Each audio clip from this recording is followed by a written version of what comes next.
सर्दियां आते ही ना हवा में एक ठंडक तो घुलती ही है, पर साथ में घुल जाती हैं कुछ उम्मीदें भी। आज हम बात करेंगे उसी सामाजिक दबाव की जो खास तौर पर महिलाओं पर परफेक्ट होने के लिए डाला जाता है, खासकर जब बात आती है पारंपरिक घरेलू कामों की। और ये सिलसिला शुरू कहाँ से होता है? एक बहुत ही सीधे से सवाल से, है ना? अरे, आंवले का अचार बनाया कि नहीं? ऐसा लगता है मानो ये मौसम का कोई टारगेट हो जिसे हर हाल में पूरा करना ही करना है। अब फिर आती है ये सलाह, जो सलाह कम और एक जजमेंट ज्यादा लगती है। च्यवनप्राश तो घर पे ही बनाना चाहिए, बाहर के सामान में तो मिलावट होती है। मतलब ये जताने की कोशिश कि घर पे बनाना ही अकेला सही तरीका है। और लिस्ट यहीं खत्म नहीं होती। अरे नहीं, मटर छीलकर भरना, मेथी सुखाना, गाजर का हलवा बनाना, ये उम्मीदों की एक कभी न खत्म होने वाली लिस्ट है। तो चलिए 1 मिनट रुककर सोचते हैं, आखिर ये सारी उम्मीदें आती कहाँ से हैं? सच तो ये है कि एक जमाने में इन परंपराओं का एक बहुत ही प्रैक्टिकल कारण हुआ करता था। देखिए, एक जमाना था जब महिलाओं की दुनिया सच में घर और किचन के इर्द गिर्द ही घूमती थी। तब ये सब काम करना बिल्कुल लॉजिकल था। घर की ज़रूरतों का ध्यान रखना उनकी पहली जिम्मेदारी थी। लेकिन आज का दौर और आज की महिला की भूमिका, भाई ज़मीन आसमान का फ़र्क है। तो चलिए, अब अतीत से निकलकर आज की जो असलियत है, जो भागदौड़ भरी जिंदगी है, उस पर एक नज़र डालते हैं। आज की महिला ना एक साथ पता नहीं कितने मोर्चों पर काम कर रही हैं। एक डिमांडिंग करियर है, न्यूक्लियर फैमिली की सारी जिम्मेदारियां हैं, बच्चों की परवरिश है, और इन सब के बीच एक भागता हुआ शेड्यूल मैनेज करना है। इस मल्टीटास्किंग की रेस में इन पारंपरिक कामों के लिए वक्त निकालना लगभग नामुमकिन सा हो जाता है। तो देखिए, एक सीधी और साफ बात यह है कि ये सब कुछ एक साथ करना ये पॉसिबल ही नहीं है। और ऐसी उम्मीद करना मतलब खुद पर एक बहुत भारी और गलत दबाव डालना है।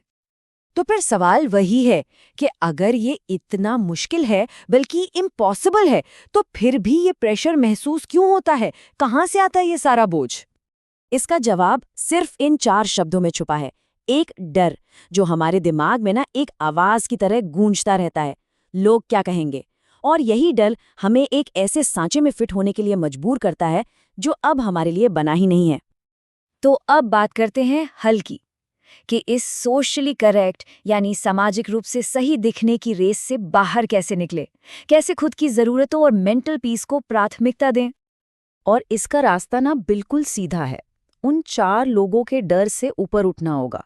ये समझना होगा कि आपकी मानसिक शांति और आपकी प्राथमिकताएं किसी और की राय से कहीं ज्यादा जरूरी हैं। और ये कैसे होगा? बहुत सिंपल है। पहला, ये मानना होगा कि हमारा समय और हमारी एनर्जी लिमिटेड है। दूसरा, हमेशा सोशली करेक्ट होने की जरूरत को नकारना होगा। तीसरा, लोगों की राय से ऊपर अपनी भलाई को रखना होगा। और चौथा, जो सबसे जरूरी है, बिना किसी गिल्ट के बाजार में मिलने वाली सुविधाओं को अपनाना होगा। जी हाँ, फ्रोजन मटर खरीदना बिल्कुल ठीक है। ये कोई फेलियर नहीं है, बल्कि ये स्मार्ट टाइम मैनेजमेंट है। ये आपके कीमती समय को बचाने का एक तरीका है। और बिल्कुल वैसे ही बाजार से बना बनाया च्यवनप्राश लेना भी एकदम ओके है। आपकी सुविधा आपकी प्राथमिकता होनी चाहिए, किसी और की उम्मीदें नहीं। तो अगली बार जब आप ऐसा कुछ चुनें, तो खुद को बस इतना याद दिलाएं, दैट्स ओके। हर चीज़ घर पे बनाकर अपनी परवाह या काबिलियत साबित करने की कोई ज़रूरत नहीं है। तो चलिए, आखिर में अपनी प्राथमिकताओं को फिर से समझते हैं और देखभाल की इस पूरी परिभाषा को आज के ज़माने के हिसाब से एक नया रूप देते हैं। एक दिन में हर किसी के पास सिर्फ 24 घंटे होते हैं। ये एक लिमिटेड रिसोर्स है। इसे कैसे खर्च करना है, ये फैसला पूरी तरह से हमारा होना चाहिए, सामाजिक उम्मीदों का नहीं।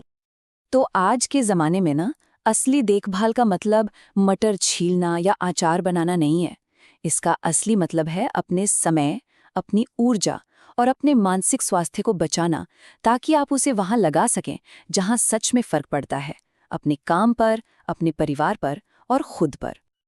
तो आखिर में खुद से बस एक सवाल पूछना है, अगर समय और एनर्जी ही हमारी सबसे कीमती संपत्ति है, तो उन्हें सामाजिक उम्मीदों को पूरा करने में खर्च करना बेहतर है, या उस समय और ऊर्जा को उन पलों में लगाना जो हमें सच में खुशी और सुकून देते हैं?